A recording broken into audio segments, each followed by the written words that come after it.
Hello everyone and welcome to a Book of the Month unboxing. This is not sponsored, okay? I do this myself and I have like 3 or 4 add-ons because I can do a couple of add-ons. Had trouble picking, so yeah. This box has been through the ringer with the delivery. The other 2 sides are perfectly fine. So let me go ahead and open this and I'll show you what books I got. Okay, so the actual book that I picked for my Book of the Month option is Count My Lies by Sophie Stava. This is a standalone and it is a thriller. It says, I'm here to help. I'm your friend. You can trust me. Sloane Caraway is a liar. Harmless lies mostly to make her self-proclaimed sad little life a bit more interesting. So when Sloane sees a young girl in tears at a park one afternoon, she can't help herself. She tells the girl's very attractive dad she's a nurse and helps him pull a bee stinger from the child's foot. With this lie and chance encounter, Sloane becomes the nanny for the wealthy and privileged household of Jay and Violet Lockhart, the perfect New York couple with a brownstone,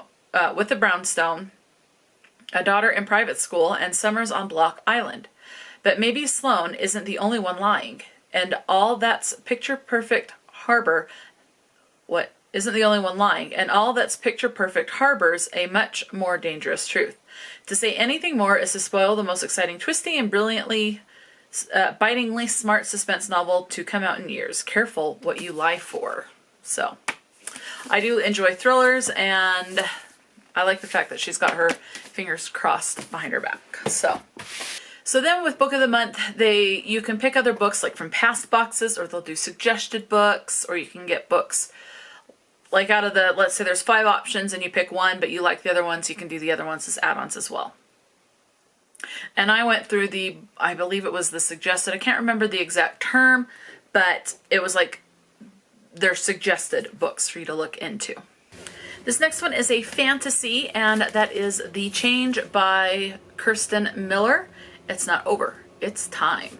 And it looks like, so it's a fantasy, another tag is mystery on this one, so fantasy with some mystery elements, it looks like.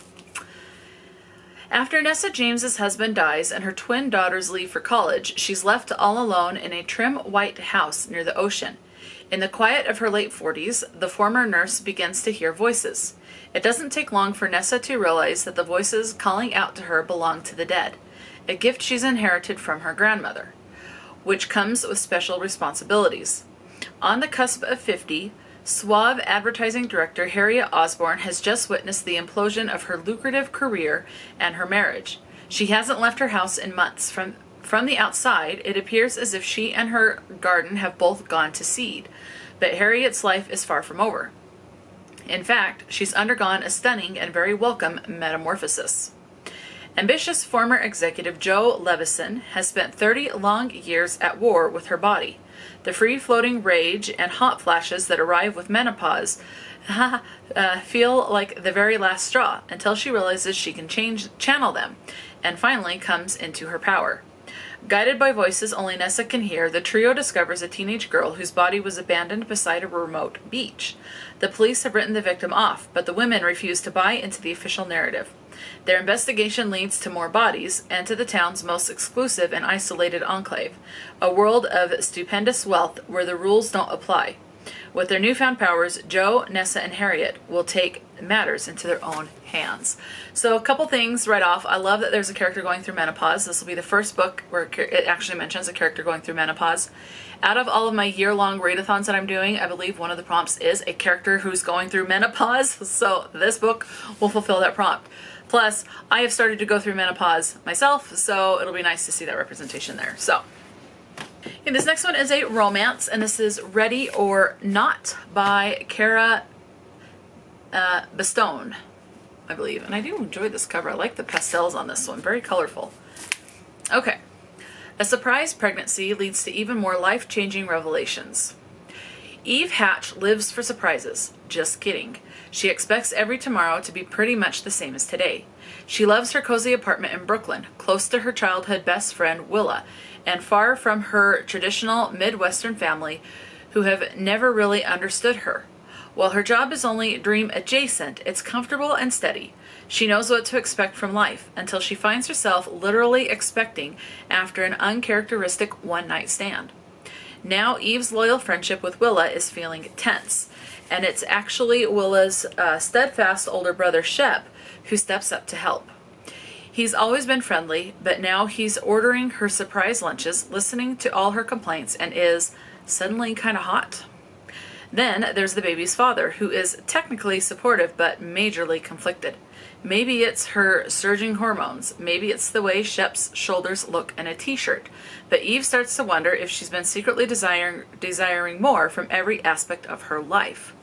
Over the course of 9 months, as Eve struggles to figure out the right next step in her expanding reality, she learns that family and love in all forms can sneak up on you when you least expect it. So, and it is tagged as friends to lovers. So if you like friends to lovers romance, this would be probably more up your alley. Next is another romance, and this one is by Jojo Moyes, We All Live Here. It says, Lila Kennedy has a lot on her plate. She wrote a best-selling book about keeping your marriage alive. Now she's watching her ex-husband play happy families with another woman. There are her daughters, Celie and Violet, I'm guessing it's Celie, who are avoiding school and memorizing age-inappropriate rap songs, respectively. They are both furious at their dad. There's Jensen, who Lila may or may not be in a relationship with. She hasn't quite worked it out. There's Bill, her stepdad, who moved in after Lila's mother died. He's a sweetheart, but painfully rigid, especially when it comes to kitchen organization and healthy dinners.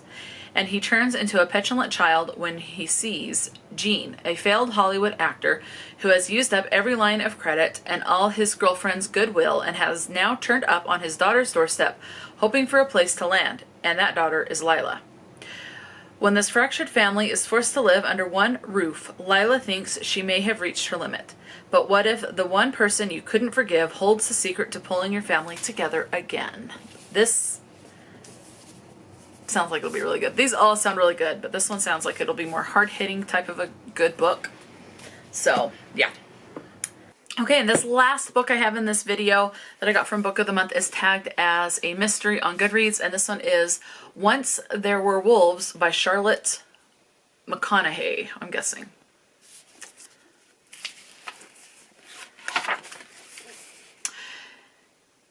Inti Flynn arrives in Scotland with her twin sister Aggie to lead a team of biologists tasked with reinforcing 14 grey wolves into the remote highlands.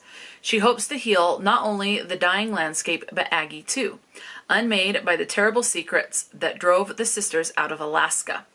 Inti is not the woman she once was, either, changed by the harm she's witnessed, inflicted by humans on both the wild and one another.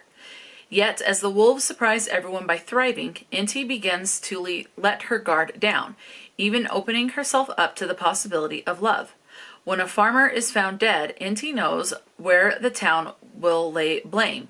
Unable to accept that her wolves could be responsible, Inti makes a reckless decision to protect them. But if the wolves didn't make the kill, then who did? And what will Inti do when the man she is falling for seems to be the main suspect? So there we go. That is it. Those are the 5 books that I got from Book of the Month. Let me know if you subscribe to Book of the Month, which one did you get? And if you don't subscribe, have you heard of these books? Have you read these books? Have you read anything from these authors? Definitely let me know. If you've never heard of them, which book sounds more intriguing to you? Definitely let me know. Talk to me in the comment section below. And until next time, stay true to yourself and enjoy a good book. And I will talk to you later.